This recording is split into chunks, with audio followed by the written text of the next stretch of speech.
Dua dalam waktu 90 menit. 30 menit ke depannya tulis-tulis, merapikan. Membuat larutan di kelas 10 itu ada dua kan?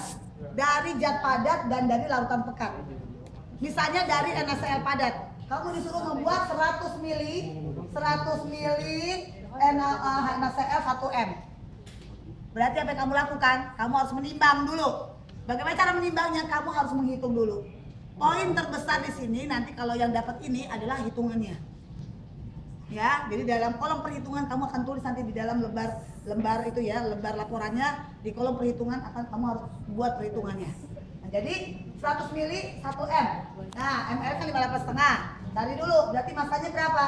Berarti kalau 1M artinya apa nak? 1 mol per liter kan? Kali 0,1 liter kan? Karena mau bikin 100 kan?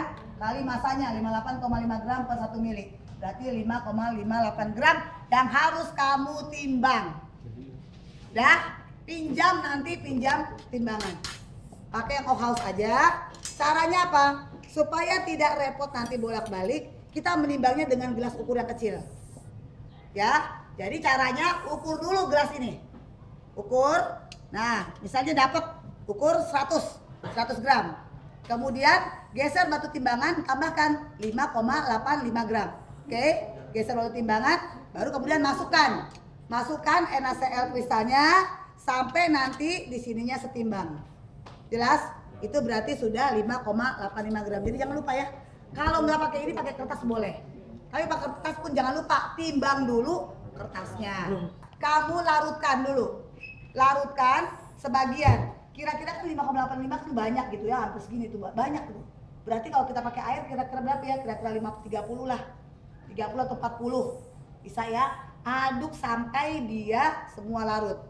Kalau juga kurang larut, tambahkan lagi airnya. Oke? Setelah larut semua, ini adalah alat yang paling utama dalam membuat larutan.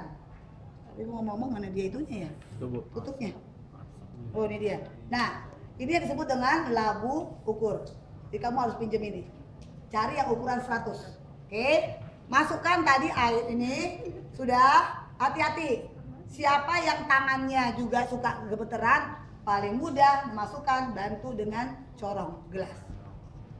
Ya, paling bagus bantu dengan corong gelas. Kamu harus pakai corong gelas. Sudah? Setelah dimasukkan, kasih banyak yang nempel karena bilas 2-3 kali dengan Aquades. Dikit-dikit aja. Kamu harus berpikir dengan logika. Ini isinya 100. Kalau saya mau bilas 2-3 kali, berarti harus di bawah 100 jumlahnya. Berarti kira-kira 20 kan masih bisa ya? 20 pertama aduk, masukkan airnya. 20 lagi aduk. Kalau masih kurang, tambahkan dengan cara menyemprot dengan Aquades. Tapi mata jangan meleng, ya. Begitu kamu menyemprotkan dengan Aquades, mata tetap lihat garis. Nah, usahakan sedikit di bawah garis, ya. Udah dihapus nih gambarnya. Sedikit sampai di bawah garis, sudah. Kalau ada sedikit sisanya, kamu tambahkan dengan cara meneteskan dengan pipetmu sendiri. Jadi tuang Aquades ke tempat ini tadi, ya, terus kamu jongkok supaya sejajar matanya. Nah, kemudian teteskan sampai begini. Kalau sudah seperti ini, jangan langsung ditutup, harus perlihatkan kepada guru pengawasnya. Oke, benar apa tidaknya? Sudah? Kalau sudah, baru kamu nanti tutup. Kemudian kita kocoknya bukan gini-gini, kocoknya bukan. Diapain? Dibalik-balik ya. Begini, misalnya begini, tuh. Biar nanti dia akan berhasil, terus kemudian 3 kali ya kira-kira ya. Udah kelihatan homogen, nanti kamu tuang ke tempat yang disediakan. Itu kalau dari zat padat. Jadi kamu tahu tadi ya, berarti alat-alatnya apa saja dan caranya bagaimana. Jadi cara kerja itu bukan kamu tulis lagi. Nah, sekarang yang dari HCl pekat.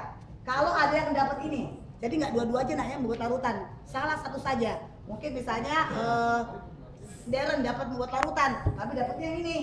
Oh, mungkin lagi si calon dapatnya ini, lain. Oke, itu ngapain tak kalau rusak ya gitu. Emang emang. Nah, sekarang yang dapat HCl ibu nggak tahu, ya, karena yang bikin soal bukan ibu. Oke, dah. Bisa saja dari HCl pekat yang diketahui kadarnya dalam persen massa, bisa saja dengan dari larutan pekat yang sudah diketahui molaritasnya. Misalnya buat 100 ml larutan HCl 1M, tersedia HCl pekat yang rho-nya sekian dan masa persen masanya sekian. Atau soalnya buat 100 ml atau HCl 1M dari HCl 8M. Beda ya nak? Kalau sudah ada molaritasnya berarti langsung masuk ke rumus pengenceran. Untuk menentukan berapakah volume HCl mula-mula yang pekat yang harus kita ambil. Yang kita mau encerin. Hitung dulu.